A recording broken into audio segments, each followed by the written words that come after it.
Welcome to Heart of North Texas, a philanthropic podcast that celebrates the work of nonprofit organizations in the region. In each episode, we will bring you stories of compassion, resilience, and dedication from the people who are making a difference in the lives of others. This episode brought to you by Credit the Cause, the home of the infinite donation. On this episode, we welcome Darrell Rodenbaugh of North Texas Performing Arts. And now, Zoe Martin. The purpose of the Heart of North Texas podcast is to encourage people to figure out where they would like to volunteer, how they can give back to the community. And in studio today, I'm really happy to have Darrell Rodenbaugh back because last year when Frito and I had started the podcast, we had him come in and speak about North Texas Performing Arts. But that particular episode, along with a few others, didn't actually get out of the can. And so this is an opportunity for us to learn about the nonprofit that you are the CEO of. And I want to hear your story I remember it, but our audience may not know. What was the journey to this organization? Yeah, well, good to see you, Zoe, and thank you for letting me be a part of this sure.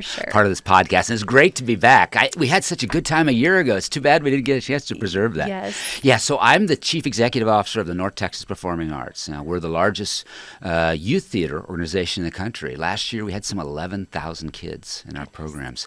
In the course of the year, over the next 12 months, we'll do about 220 major productions. We'll put on about 1,400 shows. We'll have 100,000 people come see our shows in the course of the year.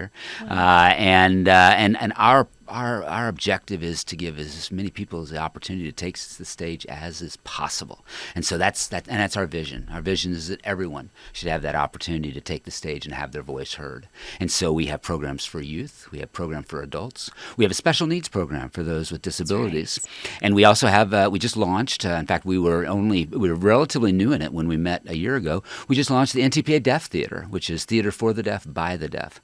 Again, these are opportunities for us to bring the theater experience to kids, adults, those with challenges that might otherwise not have the opportunity to take the stage with us. That's fantastic. Yeah. And what was your journey to get there? I started as a volunteer, and I am still today a volunteer. I'm a full-time CEO, but I actually donate my time to the organization.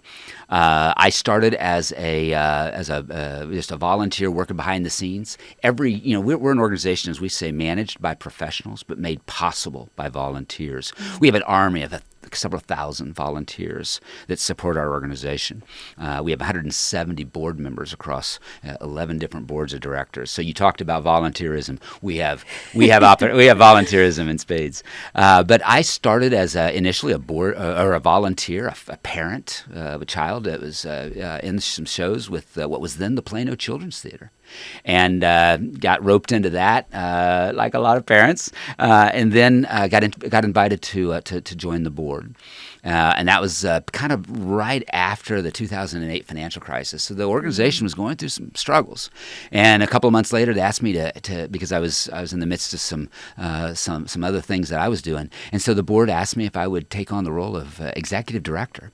And so I did that on a pro bono basis, really because because of the financial challenges they were getting through. We literally thought we were going to have to go buy locks to put on the doors. Mm-hmm. That's how serious it was. Our treasurer told us we had less than 3 months of runway to survive. But we pulled ourselves out.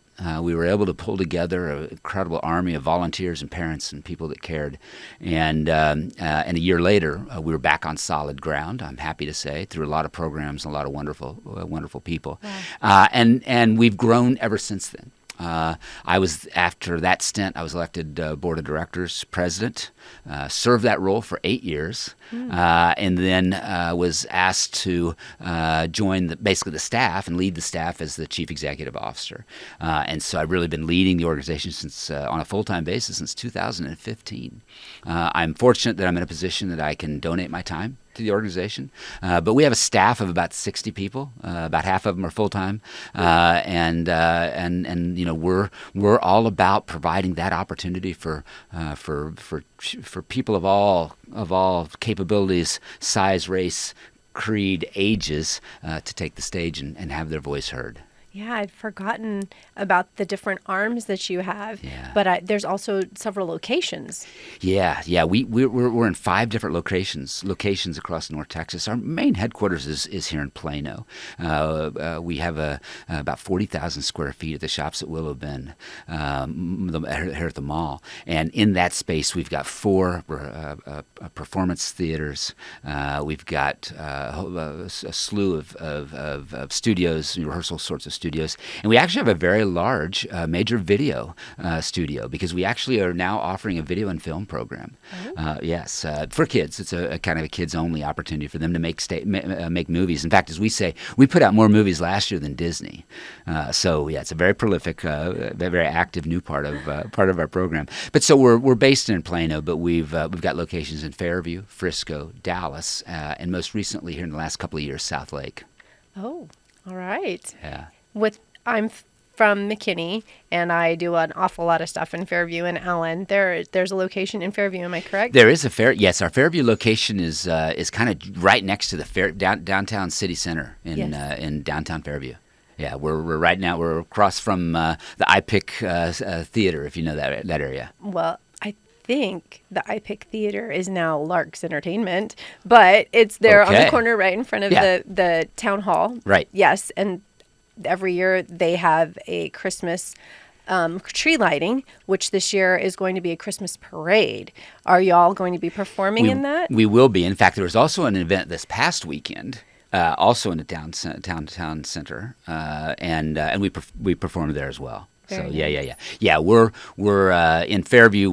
I think we're the only performing arts organization in Fairview, so we get invited to all of those fun events. Yeah, absolutely. It's pretty cool though. They're gonna have the parade this year, but also Santa's sleigh, I think, is gonna be there. It's fun stuff. Very cool. And we always come out for the Dickens Fest here in Plano, as you can imagine. Given the annual tradition of Scrooge the Musical that we put on, we're a bit of a favorite there, so we'll put on a show there, and we'll be there for the tree lighting and that's sort of fun down there. Now that you mentioned the Scrooge, I remember the Scrooge, the play Scrooge. Last year, Frito passed away right before we were going to go see. Because I don't know if you remember, he had never been to a theater. That's right. And he never watched a play because he was very big into sports. Right. That's right. I remember we'd reserved you some seats and said, "Come on down. We'd love to have you." Yes. Yeah. Well, I'm sorry for that loss and for the loss of the community. Frito was a fun guy, and God bless his soul and hope I know he's in a better place. But I was sorry that you couldn't join us for that show. Now the good news is, Frito, Frito will be able to watch us from above, and you can come see the show sitting in the theater again this year. We're in our 14th year of Scrooge the Musical, so it's the gift that keeps giving, I guess. And that's your largest production, is that right? It has been, yeah. For it's set our records for our all-time largest productions. I think it occupies 4 of the top 5 places for our shows. We put on 12 performances a year. This year we open actually in the Downtown Courtyard Theater in downtown Plano on December 11th. We put on 6 performances there. Then we shift back over to the shops at Willow Bend, and we close December 22nd. So through the 2-weekend run, we'll put on 12 performances. We have a cast of a little over 100 people. Wow. Most roles, because it's community theater, it's very best, and a lot of community participants don't necessarily want to act in 12 shows, and so most roles are double and triple cast. But we've got probably a good half of the cast is coming back from prior years. Because when you've done it for 14 years, we kind of have individuals that have their favorite roles, and they want to come back to those roles. About half the cast is new. All of our, I'm thrilled about, some of the, so many of the roles are occupied by people that, did work on Broadway. They did work at the collegiate level or in college today, working on their degrees in the theater arts. And so I'm pretty excited about this year's show. I think it's going to be a very special one and a good treat for our viewers. Well, before the show, we were talking a little bit about this facial hair that is happening for you. Tell our audience about that. Yeah, so each year, and I've been doing this probably since after the first year. I actually didn't do it our first year, but for every year since then, about early October, I decide that I'm going to start getting into Scrooge mode, and Scrooge mode in my family is very well known. I usually I let my hair grow, I let my beard grow, and I get a little scruffy. As I say, it's the molting season for Scrooge, and the reason it's Scrooge mood is because I also don't like it very much, and so it's actually kind of irritating, and it puts me right in the exact perfect frame of mind for taking the stage as Scrooge. So I'm not a big fan of it. My wife hates it. And so it is family tradition that after our final performance on the final night, that night it comes off. And I think I lose a couple of pounds in facial hair and about 20 years. I was going to say, I'm not just facial hair, but I'm sure that the look, which my husband, oh my word, he is such a baby face. And so when he actually grows facial hair, it makes him look older. Yeah. But it's fine because he looks so much younger when he has no facial hair, and I prefer him to have at least a goatee. So I'm good with it. Okay. Yeah. Yeah. Good for you. Well, and so we're talking about the different arms that you have. Mm-hmm. I don't know what we consider arms or legs. We consider, yeah, right. Well, we consider them theaters, and for us, each of them are theater companies. We're really made up of a family of those now working on our 11th theater, and each one has a slightly different mission. We have 5 different youth theaters who, they're all about putting kids age 5 to 18 on the stage, and we have that set of programs will do about 160 shows in our 5 locations. And we offer lots of variety. Everything from Junie B. Jones and fun little guy shows to we'll do Shakespeare, we'll do the Greeks, we'll do hard-hitting kinds of stuff, Rent, some of the more mature kinds of shows, all the way to we do Les Mis a couple of times a year in a couple of our theaters. Of course, these days, there's a lot of really popular titles with Frozen and Matilda, a lot of great stuff that's out there. We're premiering Beetlejuice right now. So lots of opportunities for kids to take the stage, and that's clearly our strength, and that's really the central soul that we've sort of grown out of as the Plano Children's Theater. A few years ago, we launched a video component. We call it NTPA film videos. NTPA Film Studios. Film Studios is really all about giving kids the opportunity to work both on camera and also behind the camera. So they get the opportunity to act, they get the opportunity to run the lights, the sound, hold the microphones, etc., and to edit the ultimate product. And then they get to see themselves and their credits roll on the big screen in a real movie theater. So that's kind of fun. Yeah. So that's a lot of fun. And so last year we did I think 14 different films in that troupe, and so that makes up kind of the majority of our kids productions. We have what we call a pre-professional set of programs, which is made up of an academy, which is grades 6 through 12, and this is really for those kids that are thinking this is something that they're very serious about. Now, we're encouraging all of them to go on into college. Many of them might go straight into the industry. But we have almost 100 folks, 100 kids in that program to come to work with us every single day. And they take their reading and writing, the core academics online. We provide coaches and tutors to support that element of their education and a very rigorous program of support. And so our kids come out with excellent grades. And then we offer them up to 7 different certifications in the performing arts. Also, in our pre-professional program is something we call Collegiate Pursuits, and this is a program really for high school juniors and seniors, and really to put that final polish and prepare them to go into and get into the very best universities in the country. So we have about 35 youth from across the region that come to work with us. They work with our directors. They take private lessons. We put on workshops. We do camps. We bring in this. Here a few months ago, we we brought in some 30 college recruiters from around the country. They came to our location to see these kids perform and work with them in workshops. Last year, we had 32 kids in the program. Every single one of our 32 kids got into their number 1 or number 2 pick, 100%. And I think really all but only a couple got into their number 2 pick and didn't get their number 1. So that's our sort of our pre-professional program. I mentioned before our Starcatcher special needs program, and this is in the quadrant we call our accessibility theater quadrant, and that really, in my mind, really takes up 3 different types of very special cases. Of course, our individuals with disabled skills. These are individuals that maybe have cognitive or developmental challenges, and they may also have physical difficulties, and so we have a special program just for them. They'll put on a dozen shows a year. They take the stage.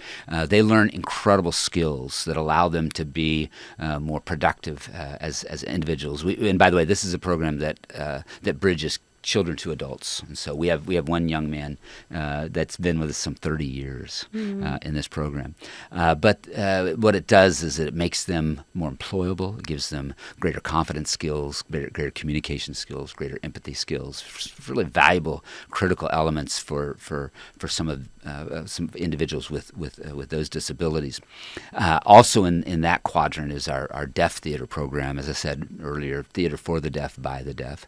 And they'll put on 6 or 8 shows a year. Again, and that's a really fascinating production environment because they're working together with a performance partner who may be voicing the words or the words of a song, or it could be lines. Meanwhile, the deaf actor is playing them out in ASL. So it's really fascinating and wonderful to watch. I place in that quadrant of sort of accessible theater programs that we offer for those with economic challenges. We give about $400,000 a year away in scholarships so that kids can come take the stage with us. Kids are participants in any one of these programs. Most of our programs do have a tuition component, but we're very generous in waiving that. We've never turned away a kid that said the only thing that's keeping me from being in your show is that I can't afford the tuition. Well, by all means, we'll let them in, and so we work very hard to raise money so that we can fund that kind of activity. And then our final quadrant is our adult theater programs. And we really have sort of 2 different environments there. Our repertoire theater company is really our professional theater company, and they'll put on half a dozen shows a year. And that program is what we call Broadway to the Burbs. These are professional actors from across the Metroplex. They come in as paid professionals, and it truly is, I think, a excellent replacement for someone thinking they have to go all the way to downtown Dallas to see some exceptional onstage theater. And then the little brother of that program is our community theater program. And that program across our five locations will put on, I think, 6 shows over the course of the next year. Scrooge actually is a community theater production. Okay. So we'll have and it's really all about bringing families together, allowing them to take the stage with one another. And so we generally try to find family favorite kinds of titles that have lots of kids and lots of adults. And so I think half the participants in Scrooge this year have a family member that's also in the cast with him. We've got a Bob Cratchit who one of his children is his actual child. And last year we had 2 different Tiny Tims whose father was actually Bob Cratchit.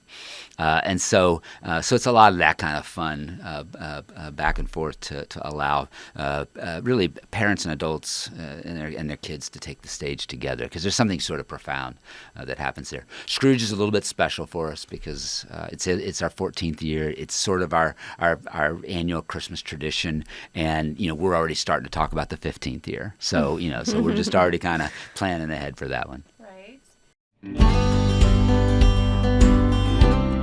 The Heart of North Texas is sponsored in part by Credit the Cause, a payment processing company that donates 40% of gross revenue to a charity of the business's choosing, turning the cost of doing business into purposeful giving.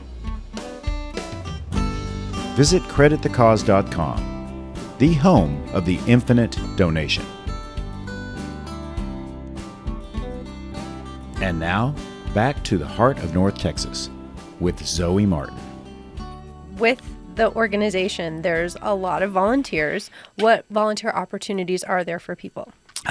As I said, we're an organization that's managed by professionals, but truly made possible by volunteers. Our volunteers play so many critical and important roles, and we couldn't survive were it not for them. Of course, you think about it. Volunteers are working behind the stage, behind the screen to make stuff happen, to put on the magic that we put on. And so we have volunteers that are working the lights. They maybe do simple things like helping move set pieces off and on during a show. They might be helping us build the set pieces, paint the set pieces, helping us with designing costumes, fixing costumes, all the fun that goes with that.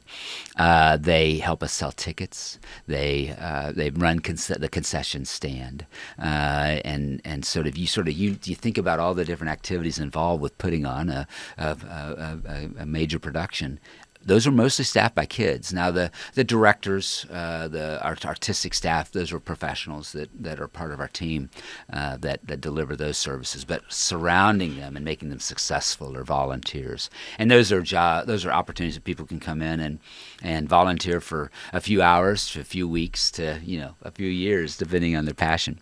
And then we also have, as I said, we're just now starting to build our 12th board, and so each one of our theater companies has its own board of directors. So I have 170 board members in our board family, and these are boards that are like most nonprofit boards. They meet on a monthly basis. They have projects that they do often in between meetings. They can kind of take on as much or as little as they choose to, but it's that's a fantastic opportunity for individuals that maybe want to have a more consistent, regular, ongoing kind of role. Is to be an NTPA board member, and so we have an army of I think we guesstimated about 3,000 people that help us put on the couple of hundred shows that we put on each year. So it's a lot of folks doing a lot of wonderful work. Bigger number than I would have guessed. Yeah. And what are the age ranges of volunteers? Yeah. So to volunteer for us now we actually have youth volunteers. We'll have individual kids that come from high school service league groups and that sort of thing, that they'll come in and they'll do everything from work on a concession stand. They'll be the people that are letting the ticket takers, right, and some of those kinds of tasks. We have kids that even help us paint sets, help us do little odds and end kind of work around the theaters, and then but if they want to build sets and get more serious, then we have most of those are adult volunteers, and all of our boards require adult volunteers, and so it's a kind of a wide variety. Most of our youth volunteers are sort of that upper middle school, high school kind of age group, and then of course lots of opportunities for adults. And the children or even the middle school, high school students that would volunteer, are they coming in maybe as an organization, as a league, a club? They're coming in. Typically they do, yeah. But we have we sponsor Boy Scout projects, right? We have in fact we have one that's launching here in another month. Where this is an Eagle project for a young man, and so we have that kind of opportunity. We have multiple service leagues that are looking for they very often they have to satisfy various hour requirements and that sort of thing, and so we're a great place to do that. And usually if they time it right, they get to come do a little bit of work for us, and they get to see a show too. So it's not so hard duty. With the previous guest that we had on the podcast, I had asked about how people volunteer, and she mentioned that there was a group, an employment group that came together, and they also brought their children. So is there opportunities for employers to say, yes, go get your service hours, and you can do that through North Texas Performing Arts? Yeah, and that's a lot of fun. What we try to do in those cases is we try to put those groups on a specific project that allows them to see the fruits of their work. And so very often it'll be a show, and they may we've had situations, we've done this quite a few times, where an employee group will come in and they will put together the entire set. They'll build the set for a show. Nice. And what's really neat is they then get to come back and see the show and see their work on stage, and there's a lot of pride. Yeah. A lot of pride in that. We see them up there with their kids taking pictures with their set and say, yeah, I painted that, or I built that, or whatever. So yeah, those are good team building kinds of opportunities, and we provide a lot of chances for those. That's great. Yeah. You mentioned scholarship opportunities for students who may be not able to afford the programs. Yeah. Are there, I guess what I want to know is what dollar amount would be a sponsorship for a child? And is it based like, okay, this one theater production, or is it an entire year's worth? Yeah, typically, most of our shows most of our fees are on a show by show basis. Okay. And the show fees kind of depend a little bit on the complexity and difficulty of the show, but they range from a couple $100 depending on the production. It could be $400, $500, $600. Again, depends a little bit on the complexity of the production. So that's kind of the range for someone to be in a production with us. And in those instances, we work with lots of third-party organizations, try to find funding sources so that we can make those scholarship opportunities available for individuals who want to come that maybe don't have that flexibility. Okay. And when you had originally been working with your children volunteering, at what point did you actually participate in the theater? You mean like take the stage? Yes. Oh gosh, it's probably a couple of years later. Yeah. I was probably volunteering for a couple of years, and watching my kids take the stage, and so I probably did that for a couple of years before, and go to see their shows, help with set builds, help with behind the scenes kind of stuff. And my wife also helped. It was a family affair, and it was probably a couple of years before I got involved with the board, and then pulled in from there. Okay. And you're Scrooge every year, is that right? Well, I have been. Yes. I've been fortunate to have been cast for the 14th time. I remember the first time I did it, and the first time the organization did the show. We had to, it was a competitive audition process, and I went in and did my thing, and I did a little bit of this kind of stuff in high school, and more debate kinds of stuff in college. And so it was competitive audition, right? This goes back now 14 years, right? And I remember I got a role. I had no idea really what it. I was, okay, that's interesting, and showed up for the first rehearsal, and the director gave me the script and said, well, okay, you're Scrooge. I said, okay, I'm not really sure what that means. She goes, well, you may want to take a look. And I started leafing through this thing, and it's like, oh my gosh. I mean, first off, when you're Scrooge, you're on the stage pretty much from the beginning of the show to the end of the show. And it's about with intermission, it's about a 2.5 hour show, right? 2 hours and 15 minutes, 2 hours and 30 minutes. And so it's a long time to be on stage. Yeah. A lot of songs. So Scrooge sings, a lot of solos, a lot of duet activity, and fun stuff like that, and a lot of lines. And so we actually don't have a lot of takers that say, "Oh yeah, I want that one. I want the tough role," because it's what's fun about and what's great about and if you're familiar with the Christmas Carol. What's great about it is you have these ghosts that come in. You have Marley and the ghosts of Christmas past, present, and future.